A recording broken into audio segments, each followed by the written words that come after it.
What's up, sons? It's Blind Red with Son of a Tech, and we finally have it, a 1080p 60 FPS option that won't break the bank and doesn't look that bad on your power bill. It's known as the ASUS GTX 1050 Ti Dual. Stick around to find out more.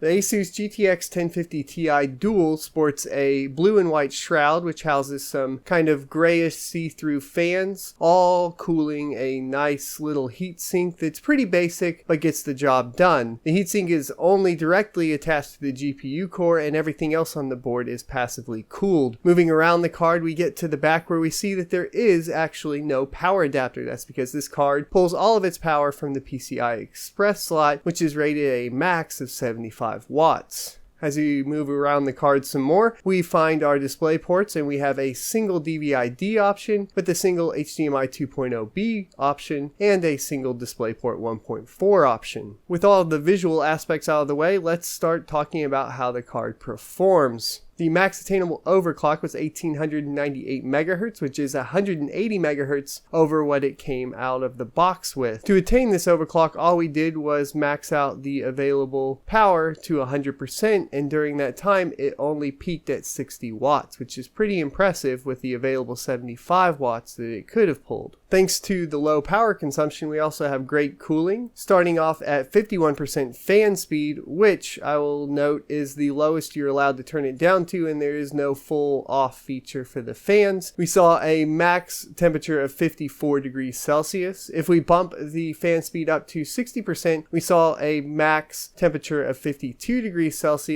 and if we decide to go all the way up to 100%, which is like never needed for this card, we saw a max temperature of 47 degrees Celsius. During this time, the max attainable fan speed in rotations per minute was 3,247, which is probably about standard. We saw that as well on the GTX 1066 GB. Hopping into the synthetic benchmarks, we'll start off with FIRESTRIKE default settings. It attained 7,869 points, which is about half that of the RX 480 and GTX 1060. Now keep in mind that the card is pretty much half the price as well, so it's falling in probably about perfect with that price to performance. Moving on to TimeSpy in default settings, we also see about half that of the RX 480 and GTX 1060 with a score of 2,373, pretty much confirming that this is not going to be a 1440p card. All that's fine and well, but we want to see how it performs in everyday gaming. So a couple notes here is I did a poll on Twitter and you guys overwhelmingly responded with the option of playable 1080p and how well does the GTX 1050 Ti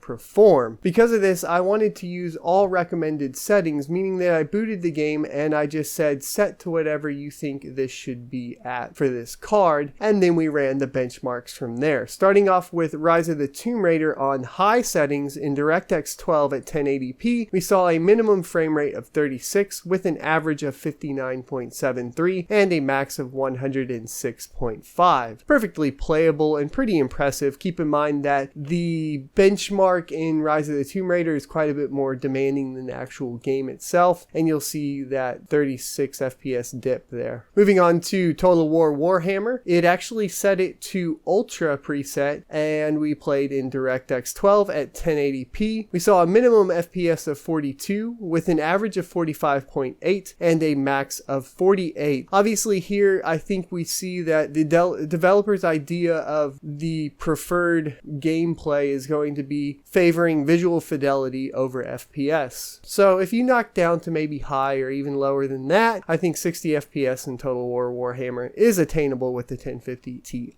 Moving on to Gears of War 4 at 1080p with recommended settings and async on, we saw a time between frames in milliseconds of about 13.7 with a minimum FPS of 59 and an average of 70. 73. Another more recent title is Call of Duty Infinite Warfare, and at recommended settings in 1080p, the 1050 Ti had a minimum FPS of 57 with an average of 95 and a max of 126. Finally, for shits and giggles, I wanted to check out a beta here, which is actually going to be steep, and it set the card to medium preset at 1080p, and we saw a minimum FPS of 60 with an average of 69 and a max of 83. So there's all the numbers I could gather up for y'all. Hope you guys can make a decision here. In conclusion, for my opinion, I'm going to say that the 1050 Ti is a perfect option for 1080p 60 FPS if you're not worried about cranking out those ultra settings. What's even more impressive is the card stayed cool to the touch the entire time and never really went above 53 degrees Celsius, meaning that I think it's an awesome candidate for a small form factor build. Because of the blue and white color scheme, I'm actually thinking of going ahead and putting together a small form factor build, and I think I'm going to call it Ice Ice Baby, so stick around and stay tuned for that. Let me know what you guys think of the GTX 1050 Ti in the comment section below. Are you interested in picking one up? Is this more in your price range, or are you looking to spend some more money and get some better settings? Until next time, I'll see you